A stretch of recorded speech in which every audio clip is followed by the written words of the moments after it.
David, that want to go over some questions. How's everybody? Pretty good. Morning. Cold enough for you. Come on now.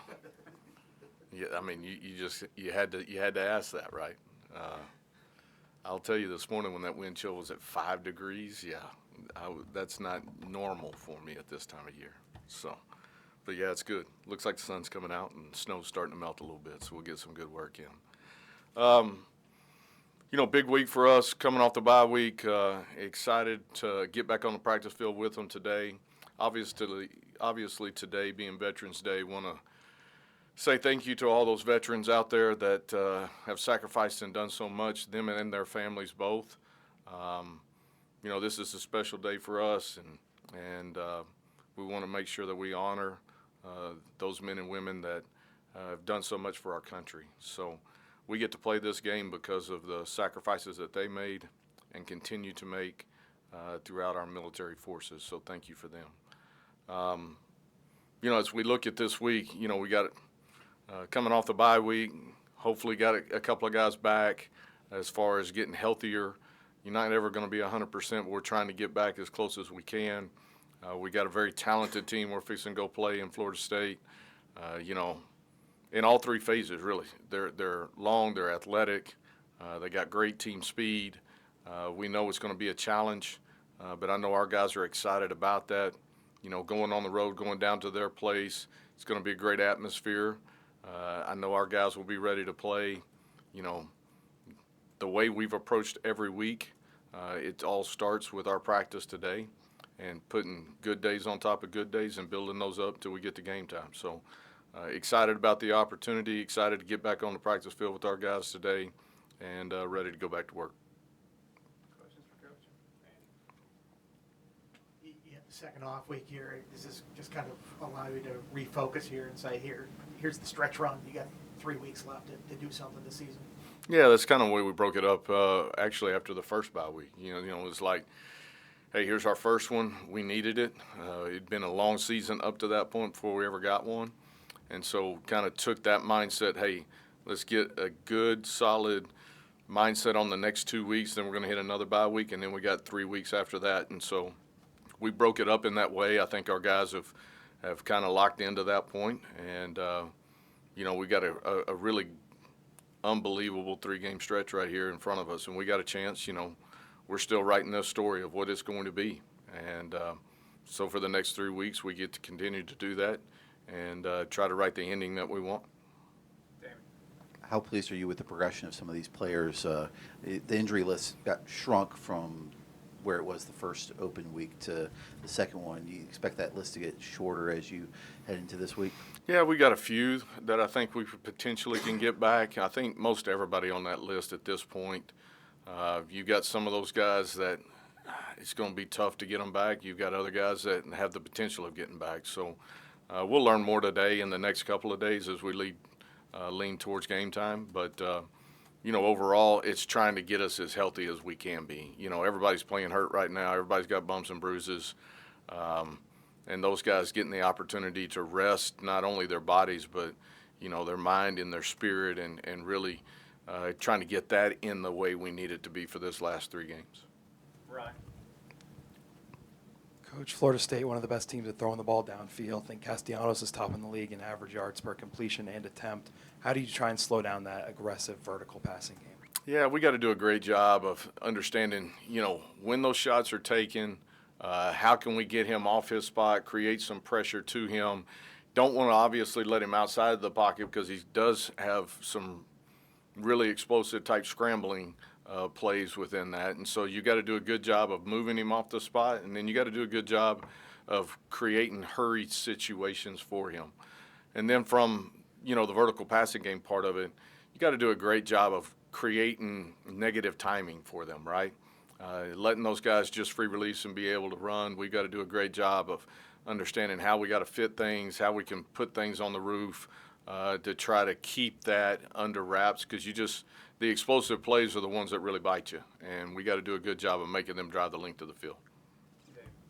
There are a bunch of these defensive players who have seen him before when he was at Boston College. couple of the last couple of years. Mm. Does that help, just the familiarity when you're playing a guy like that and they've had success against him before? Yeah, I think so. I mean, anytime you get to play against a guy multiple different times, you get a better feeling of what he does, who he is, what his tendencies are. To your point, I think our guys are familiar with him, and so I think that will give us some advantage in the sense of it's not just some brand new quarterback that you're seeing for the first time. I know we asked you a little bit about Gus Malzahn and his offense last week. Do you feel like part of the same fraternity as him, coaching fraternity, whereas the high school guys who've gone on to have college success since then? You ever look at it like that? I guess from the starting in the high school ranks and working our way through, there is that fraternity of it. We're all from different branches and different people, and we run different things. But from that side of it, there's a handful of guys out there that have done it that way, and I'm pretty proud of starting in the high school ranks. I think it helped me as a coach. I think it developed me more, and gave me the opportunity to be who I am now. And so I look back on those days with a lot of, pride and joy about them, and enjoyed my time doing it, and obviously love what I'm doing now. But it was what kind of helped me become who I am today. You guys are both, it seemed like, sort of on the forefront of that tempo movement Yeah. back in the day, both have part of that offense.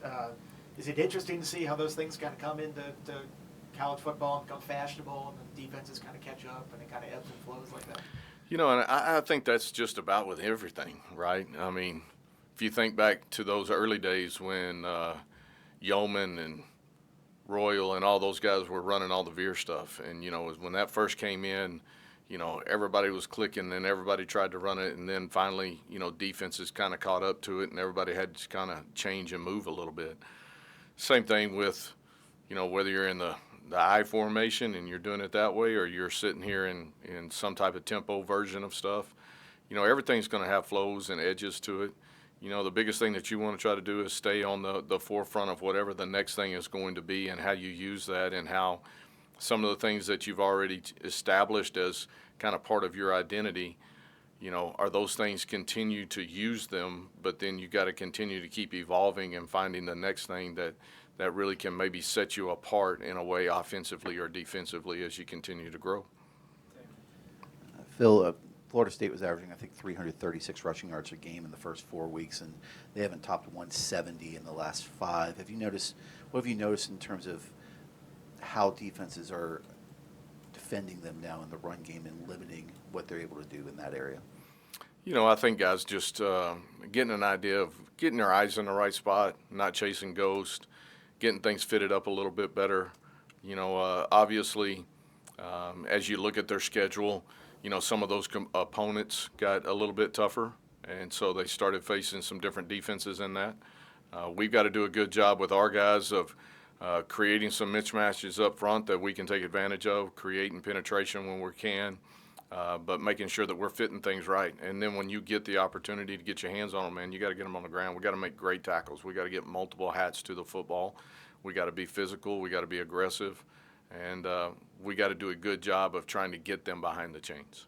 The last 2 weeks, I know the Wake Forest game doesn't seem like they would get a lot of TFLs, but Wake Forest had 10 TFLs. Clemson had 6 sacks last week. Is there something in terms of how you guys can disguise things on the back end that you can create some havoc in the backfield? Well, that's the hope. I mean, Sam and those guys have done a good job of creating opportunities for that. We've got some exotic blitz packages that they're going to have to adjust to as well, and Sam and them have done a good job with that. And so we've got to continue to keep evolving in that way, finding different ways to use our talents and our strengths to try to disrupt what they do. And so if we can do that, it always gives us a huge advantage. Maybe out left field, is there any change to Donovan Green's status with the team?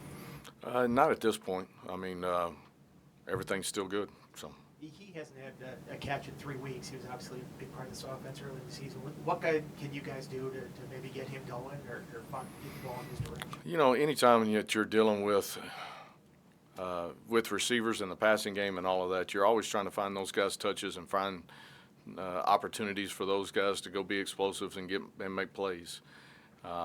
we're still evolving as an offense. And, as you look at who we're playing and what their strengths and weaknesses are and trying to manufacture ways that our team has a opportunity to go be successful, right? And so whether that's what we do offensively, defensively, or in special teams, we want to make sure when we game plan this whole thing up, we as a team are giving ourselves the opportunity to go win. And so I think those guys have done a tremendous job of putting all the selfishness part of it to the side and saying, whatever we got to do to give ourselves a chance to go win, that's what we want to do, because we're going to win this thing as a team, and it's going to take all of us to go get that done. So I appreciate those receivers and other guys throughout the program that have made sacrifices to give us the opportunity to go win. And when they have opportunities to go make plays, those guys have stepped up and made them. So we got to continue to keep giving them those opportunities. Love to be more balanced in what we do. And we'll see how that plays itself out over the next 3 weeks. Let's go David, Colby, and then we'll go to Zoom. We're talking to Jarikas here in a little bit. What's impressed you the most in your time here about just his consistent growth and how he's kind of stepped up with the opportunities he's had? Yeah, I think you probably hit the nail on the head right there.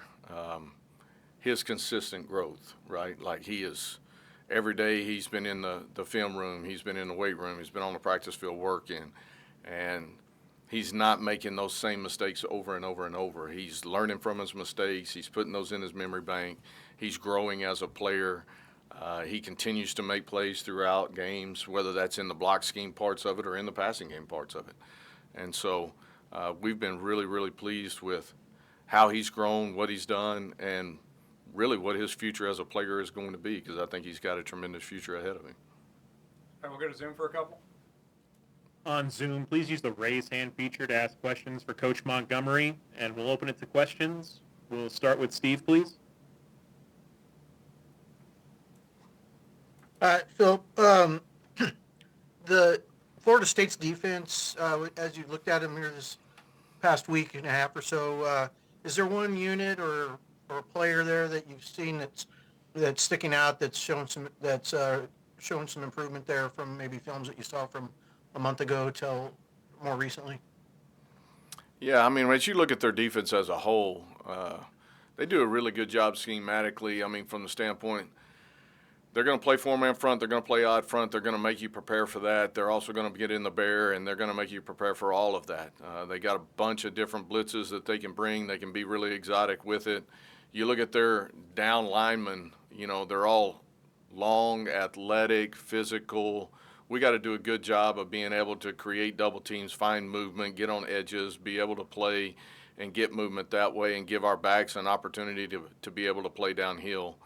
Their linebackers are aggressive, they're athletic, they do a great job in the passing part of it. You look at little number 0, they use him in a lot of different ways, whether he's playing the nickel or he's playing the true nickel safety in the middle of the field. So many different times it's hard to kind of target him from a block standpoint. So he's able to come down into the box, create some opportunities for them to get tackles. He's a really good tackler. He's physical in the way he does it. They all fly around and play with a great motor.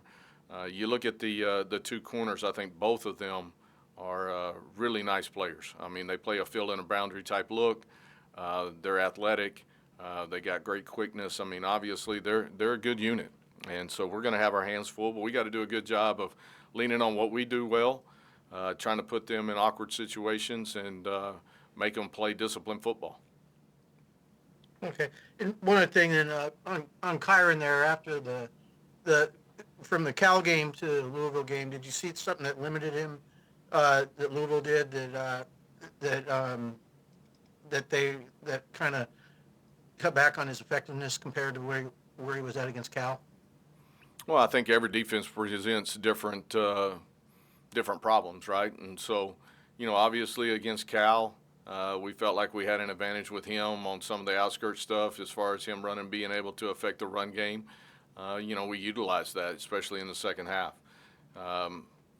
Obviously, Louisville's watching the same tape, and so they're going to make adjustments, and they're going to try to limit some of the exposure that he can get. And so, as you take away one thing or you try to limit one thing, you open up something else. And so we got to continue to play that cat and mouse game with them and find out, exactly how they want to try to defend him and try to defend what we do, and then we try to make those adjustments as we move forward.